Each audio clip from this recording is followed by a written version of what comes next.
Operation status quo. Operation status quo. Prepare to engage. Operation status quo. Ready to engage. Operation status quo. Engaged. Engaged.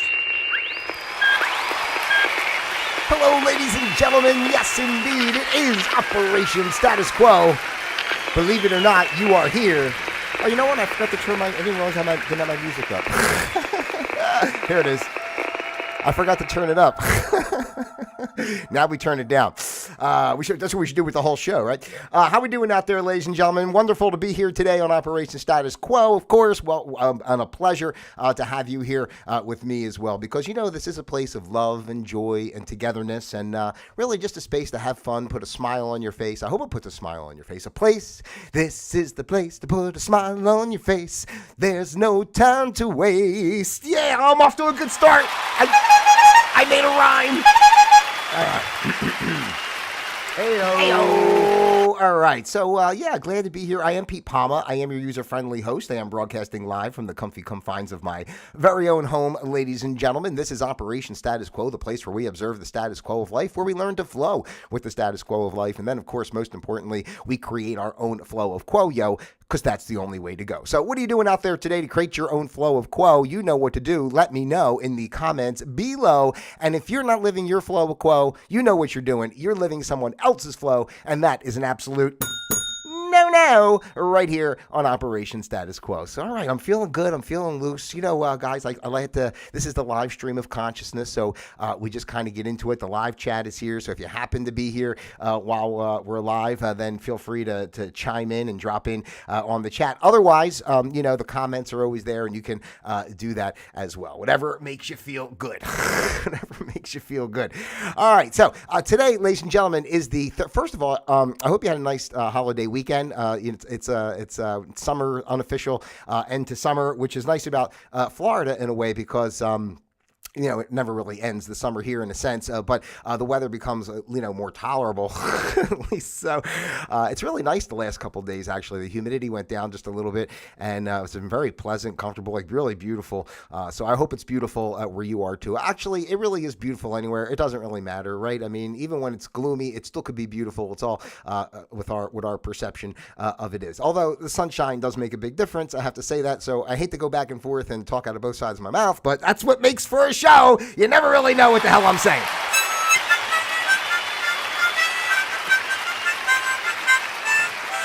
Have it upside down. Sounds better that way. Heyo. All right. Yeah. So I hope you had a nice weekend. It's the kids are back in school. You know, the kids go back to school early here in Florida. You know, it's different. They get out like by Memorial Day, like just before or right about, and then they go back to school kind of like the second week of August. So they've already been back. But I know a lot of places kids don't go back till after Labor Day, which is nice. You know, I haven't noticed too much lately on Facebook and such. It's one of my pet peeves is when people would post all the pictures of their kids going back to school, first day of school for the kids. You know, I understand that maybe their first year or something. It's like but you know, all the time, every year, it's like third grade, fourth grade, fifth grade. It's like back to school, by the kids going to school. I mean, you know, I always used to say like, well, I mean, like you take a picture of me going to work every day, like, hey, here's Pete going to work. Here's Pete going to work again. Here's Pete going to work again. It's like, you know, kids go to school and adults go to work. I mean, that's just kind of like the way our world is, unfortunately, in a sense, because, you know, here on Operation Status Quo, we don't care for the paradigms of the 3D structure that's been created to keep us penned in, but that's kind of like what we're breaking free from, and that's what we talk about here on Operation Status Quo. So today is the 3rd of September in the good year 2025, and today's program is entitled The New World. Yeah, I thought too, because mentioning social media there, on a lot of these posts I've been doing, like with my little bits and such. And by the way, if you're missing any of that stuff, honestly, if you're here on YouTube, the bits are here too. Just go into my shorts. You know, don't go into my shorts. And well, we could talk about it. It depends on who you are. Heyo, heyo. We could talk about it. But you can go into my shorts section of the YouTube channel here, Operation Status Quo. You can find a lot of the fun stuff I do, making little videos with the music from the album. album, as well as the, I'm sorry, I'm rubbing my eye here, music from the album and some of the other nonsense that I do. It's funny, just to speak on that, because I'm talking about I'm rubbing my eye, because people watch YouTube, but I know a lot of people listen to the show as opposed to watching it. And, I'll be honest with you, I'm much more comfortable with it. It's like, in a way, I wish this camera wasn't here, because it makes me feel like I have to go faster, because it's like a video and you're being watched all the time, like surveillance. I'm under surveillance while I'm doing the show. I really should just sit here with my hand over it like this and just, do they even know I'm here? Can I be myself now and just relax and just speak from my heart, or do I have to still pretend to put on a show? Hold on. Oh no. They're still there, sons of bitches. They won't leave you alone. No, you guys. No, you guys. Come on. Come on. Stop staring me down, for goodness sake.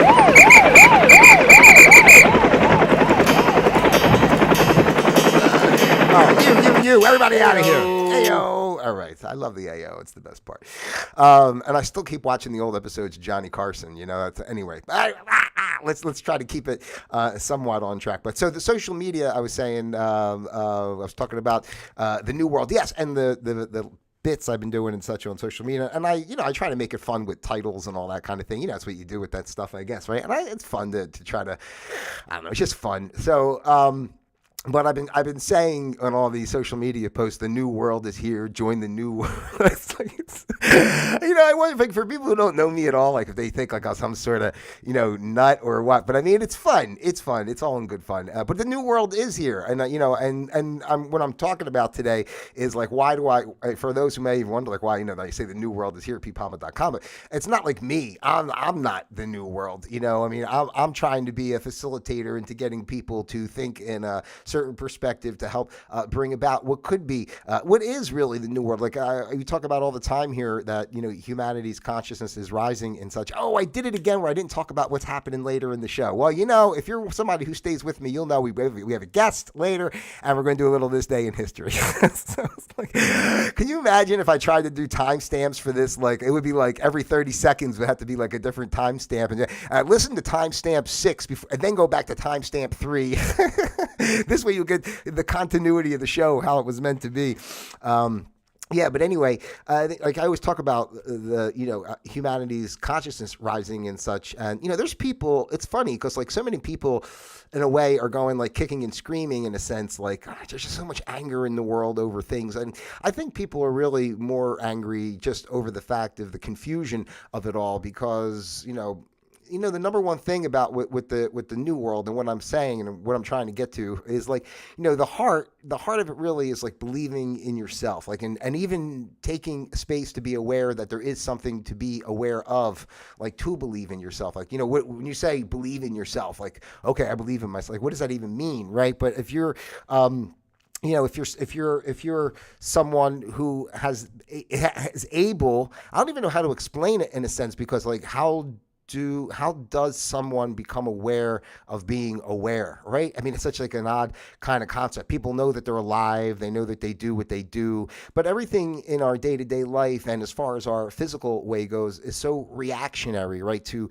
whatever external stimuli, whatever, is happening to be. You wake up, or just say something happens one day. You get a phone call, and it's some kind of crazy news, and then you get worried about it, and then, or your tire went flat, or your toilet broke, or I'm not saying that all these things happen in our kind of day-to-day life, but do we take space to say, okay, the toilet's leaking, or, my car's not running, instead of being oh, and everybody just automatically does this, just knee-jerk reaction to, I just think, I'm not saying everybody and everything, but our world is set up in such a way where everything is more that way. Everything's more, just react to what's going on, as opposed to observing what's going on, processing what's going on, and then seeing how to utilize it, in the best way. What's the best way to mitigate whatever the situation is? And I'm talking about little things such as your car or a toilet,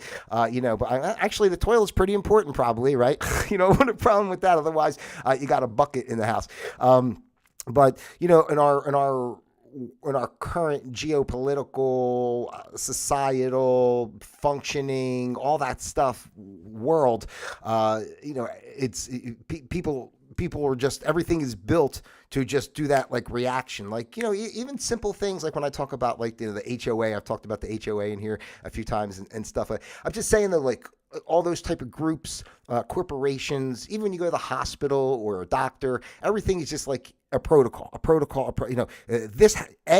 when A happens, you do C, and then when D happens, you do X. It's like everything's got its space, and it's do. If this, then that. If this, then that, and not like more of each individual situation and what it is and what it entails. And this is what I'm talking about with like the new world. I'm saying like everything is bigger than just what we think is happening and what is, and again, going back to believing in yourself and not just believing in yourself, but the potential that we all have to have the sovereignty and the power within us to create a better way. Like, just saying like everybody work so hard to fit into these ways that kind of don't work, and then it leads to a lot of frustration. And then you got people like me who want to be like snuff at the quote unquote mainstream and say I'm not doing it, and then that makes people who are doing it mad at me, not mad at me personally, but mad at that mindset, right? Of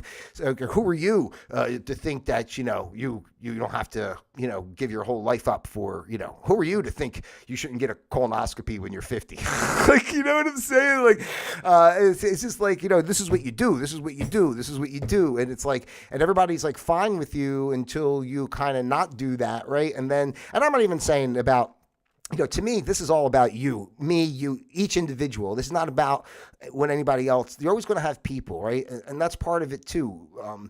The awareness. When you're aware of being aware, it creates a space. I don't know how to put it into words or how to get someone to realize, if they don't, but I would think most people at least have some sort of inclination or feeling, some sort of connection, something that resonates in them that makes them kind of stop here and there. Maybe it's not so often, right? But, except I know there's definite, bots out there. If they're, maybe their existence is purposeful to, inspire people like me, because they're never going to climb out of those doldrums in a sense. Like that's just their purpose, like to be that reflection in this time. But if people can take that space of being aware, I mean, it makes a new world. That's what the new world to me is like, not giving our power away, and not about fighting. To me, there's no anger in it, right? Like, it's funny how it generates anger, because people who don't want to step away from the comfort zone of the current way, right? The people who just want to, wake up, get their Dunkin' Donuts coffee and, whatever, do their little job, come home and play video games and sleep on the couch, whatever they do, like whatever normal 9-to-5 life is that, people just want to, go with that flow. The idea of taking it away, to me, offers so much freedom to people, because now, like, you can do what you want in a way, right? You can create something new, but to those people, it's more of a hindrance, right? Because they had their little comfort zone. They don't want to grow anymore. They want to live off the teat of the system, if you want to put it that way. But again, it's a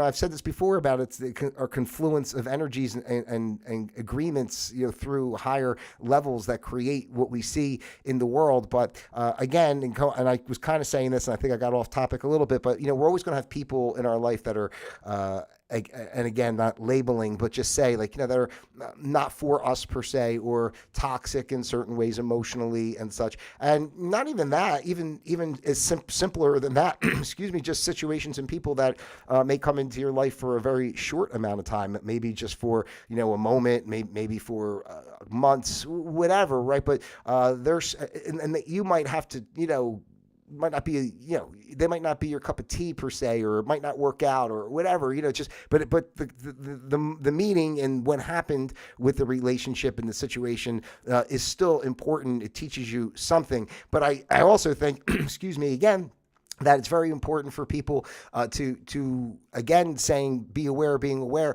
If you are in that space and you realize you're allowed to set your boundaries and have your way of living. No one owes anybody anything, right? It's like but we do it with a sense of compassion and kindness towards each other, not like, oh no, I do what I want to do. I don't mean it in that kind of capacity. I mean it in the sense of we do. We live from our space first, honestly, authentically, and then we bring that forward. And if we're doing that with kindness, compassion, even if things don't work out between certain situations or people in our lives, there's nothing wrong with it, right? It's just I just think it's important to not allow those toxic energies into your life once you realize something is that, right? Once you realize something is a toxicity in your life, it is your responsibility in a way. You can keep, what I mean is you don't keep feeding that, right? You know that something is off kilter in that particular situation, whatever the situation, relationship, whatever it is. But you know that it doesn't vibe right with you. It makes you feel uncomfortable to be involved or give your time, or it might make you feel stressed or whatever it does. But you might feel, oh, well, I'm supposed to, or I don't want to be a bad person, or, all the things that we think that we give our time away. But like I say in this time too, who's giving back to you, right? I mean, not giving you, like, got to give you something, but I mean, who's being authentic with you?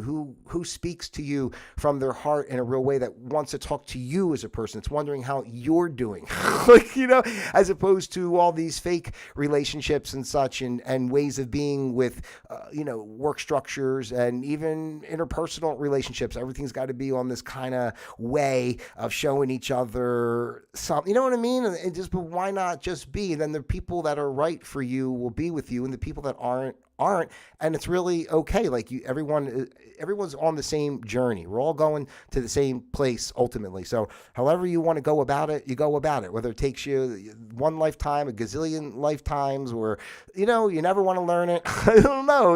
But it's all up to, it's all the same is what I mean. And so I say this all the time, so I don't have any problem saying it again. Like, there's no out there, to get you. Everything's a projection, a reflection, and a possibility for growth and change in life. So I don't know. I just feel, I don't know. It's the message I want. Let me give her a round of applause. Let me shake it out of my brain.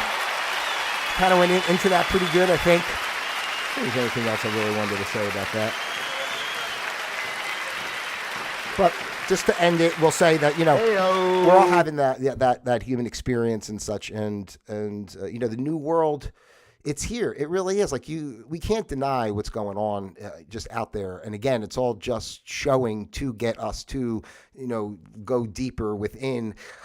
But it's up to each individual to do that at their pace and time and what they're comfortable in. And like I talk about everything, if you're someone newer to thinking these type of ways, or even being open to the possibility of doing that. And I'm not saying, again, I make it clear, I'm not saying to make a big ruckus and you got to, quit everything you're doing and start a whole brand new life. I just mean be open to what your heart is telling you. And then little by little, step by step, you grow into more and more of what it is that you really are, and you live authentically. Whatever it is, whatever it turns out to be that your job is from that, whatever it turns out to be that your relationships are from that, whatever, where you live, all these things, whatever it turns out to, but you're not just like doing knee-jerk, reactionary, not knowing why you're doing things, spinning in circles.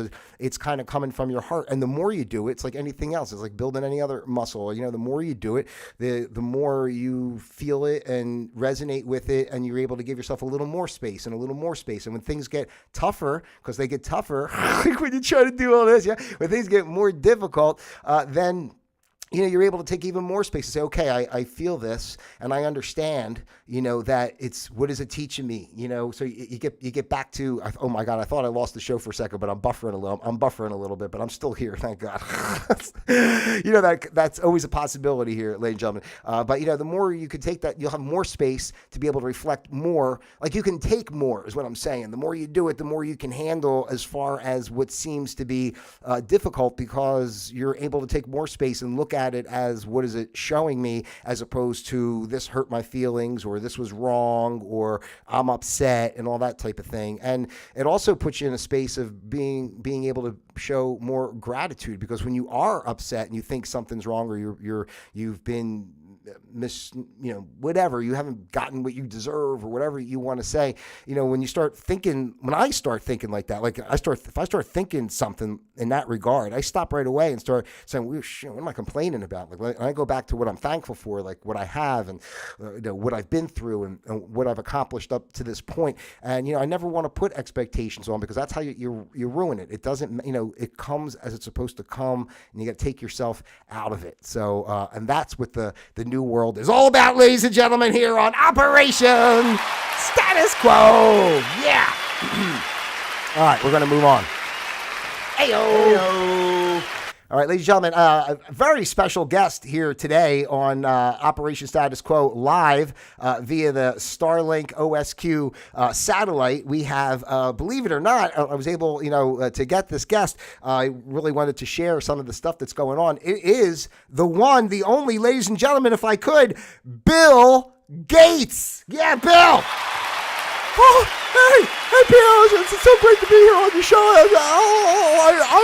I'm a kind of a secret fan. I've been listening watching and everything you do for a while. I really enjoy it. Heyo. Oh, well, that's great, Bill. I really appreciate, especially someone of your stature, to take the time to watch someone like me. It's really wonderful, especially since, I'm a little bit of tongue in cheek of some of the things I say. I figure that they could, push your buttons a little bit.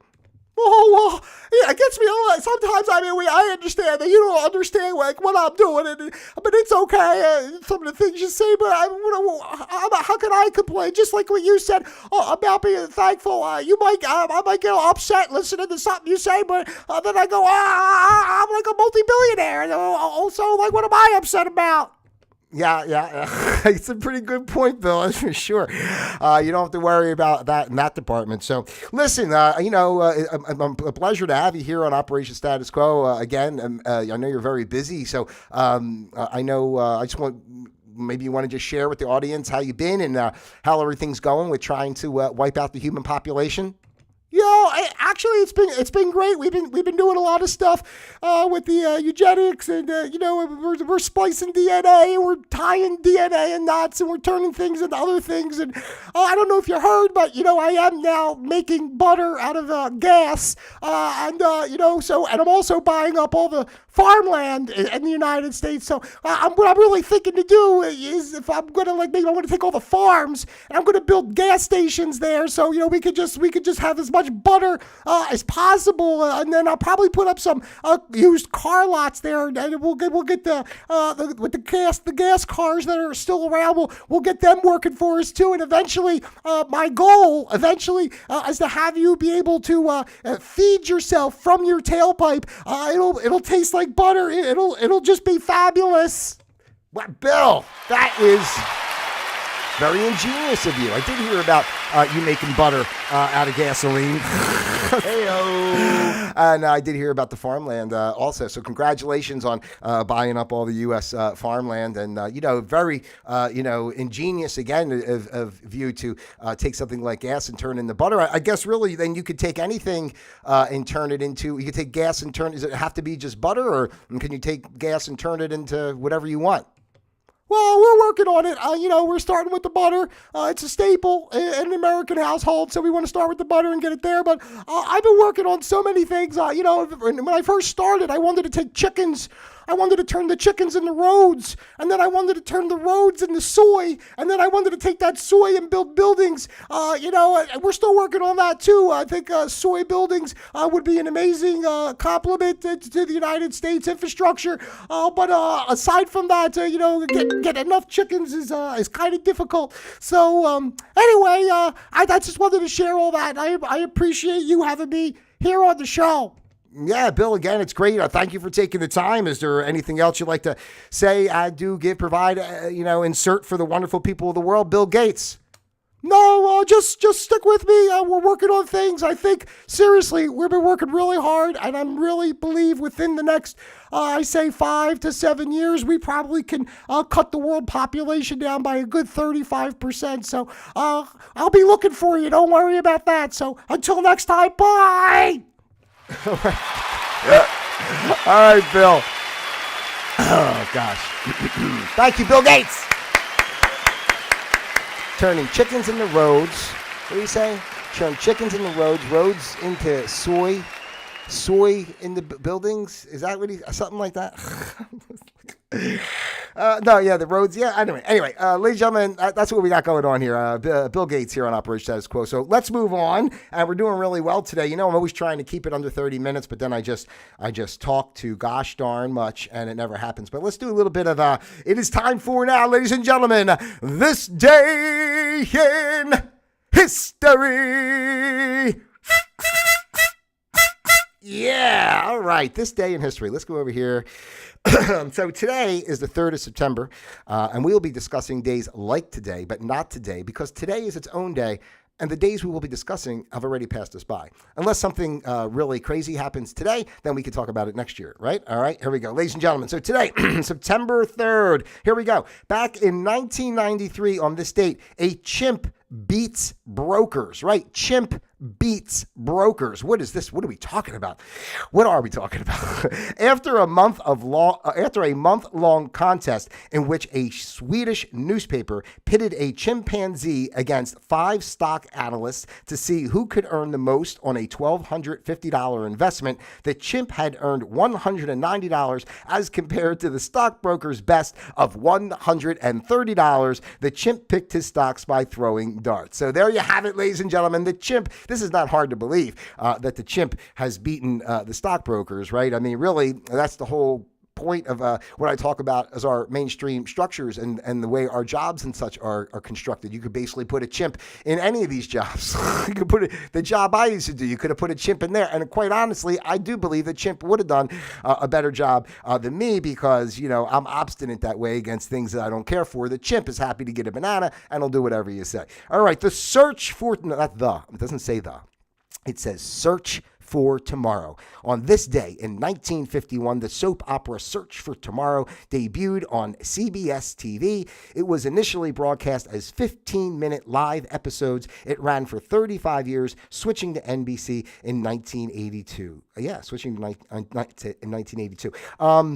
I'm just thinking. I'm thinking as I'm always thinking. Thinking as I'm reading the 15-minute live episodes. I like that idea. You know, that's the kind of stuff I like to do. Like I'd like to bring back the old, the old TV, like the way TV, like how radio was back in the day, right? People would just sit around the radio and it'd be live. That's why I do this show live. I could easily record, right, and put different things in here, elements, and switch the screen around a lot, and make sure I speak cohesively and coherently.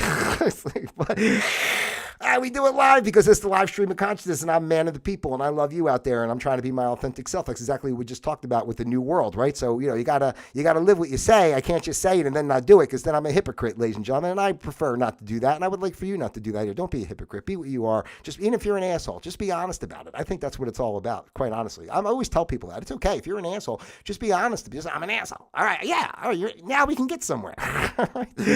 All right, here we go. On this day in 1935, the 300-mile-per-hour land speed record was set. Sir Malcolm Campbell drives his 2,227 cubic inch, 2,500 horsepower V12 engine Bluebird for 2 runs over a 1-mile course averaging 301.129 miles per hour. The record was set at the Bonneville Salt Flats of Utah. The Bonneville Salt Flats of Utah. So if you're in Utah, maybe you're familiar with that, you can go over there and pay your homage today to the land record speed of 300 miles being set back in 1935. All right, Tombstone, Arizona, 1877.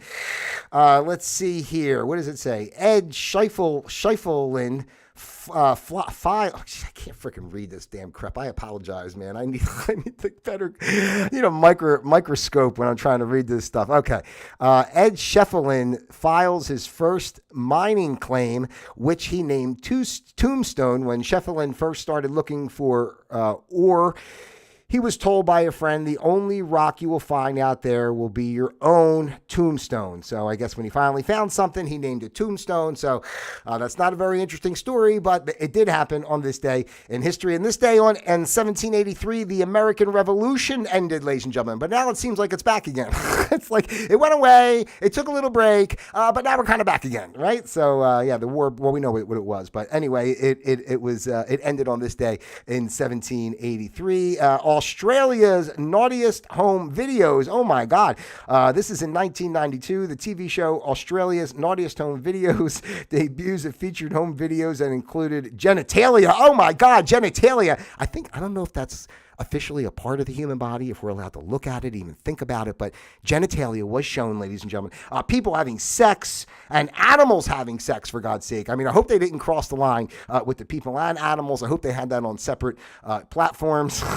You know what I'm saying? It was canceled by the head of the network after 34 minutes. After 34 minutes, is that what it said? He later fired many of the people involved in creating it and banned the program and hosts from the station headquarters for life. Well, let's just be realistic here, if we could, ladies and gentlemen. I'm saying you're the head of the network. They call the show Australia's Naughtiest Home Videos. Like, what do you think they're going to be showing? Like, and what are we showing? Like a child misbehaving, you're naughty, and we spank their hand? All right, we're going to keep going. Mark Spitz. Remember Mark Spitz? He won his sixth in 1972. He won his sixth Olympic gold medal, the record for any one champion, Olympiad rather. He went on to win 7, blah, blah, blah. But Mark Spitz, I remember him. He was pretty popular, but in 1972, he won some golds. Right-hand drive at 6 a.m. in 1967. Swedish driver stopped driving on the left side of the road and began driving on the right. And let me tell you, it was a melee. There were crashes everywhere. Everybody was just crossing over. No, we got to go this way now. Everybody's on the road, right? 6 a.m. They're going to work, and all of a sudden, everybody's got to cross. Hey-o. It was a mess. Here we go. The first professional football game on this day in 1895.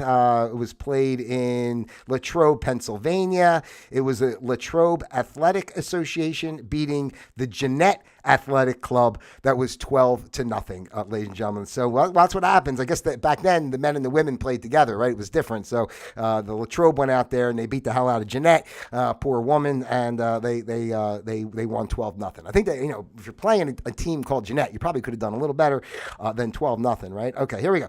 The New York Sun, the first issue of the New York Sun's penny paper is published on this day in 1833. I guess today the penny paper would be $247 based on inflation and the devaluation of the dollar. Let's do a couple birthdays. Let's see. Charlie Sheen. Charlie Sheen's birthday is today. He was born in 1965. I'm sure he's celebrating with a multitude of prostitutes. And let's see here. Let's see what else. Sometimes the Boston Strangler, Albert DeSalvo. He was born on this day in 1931. Of course, he died in 1973.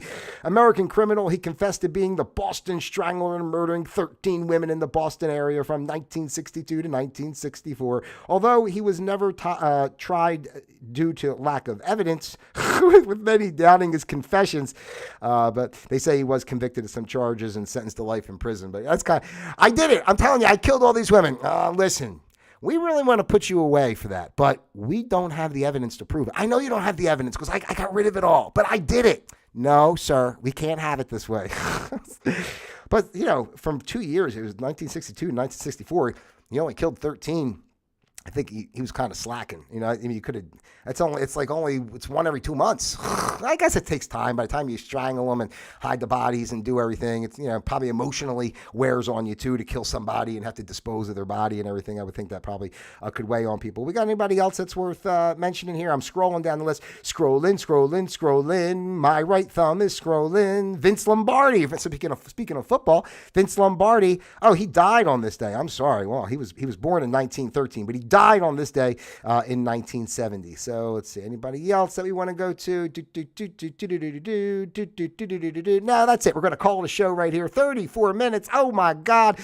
Let's do our thought for the day before we leave you, ladies and gentlemen. It is time for the thought for the day. And the thought for the day today on Operation Status Quo, ladies and gentlemen, is fear is only as deep as the mind allows. That is correct. Correct, sir. Correct, sir. Do not let fear be your gear. Open your heart and spread your cheer. Hey-o. Okay. All right, that's what we got for you here today on Operation Status Quo, ladies and gentlemen. As always, I appreciate your time immensely for being with me here today. I really do appreciate you taking the time. So please, if you're here, why not just click like?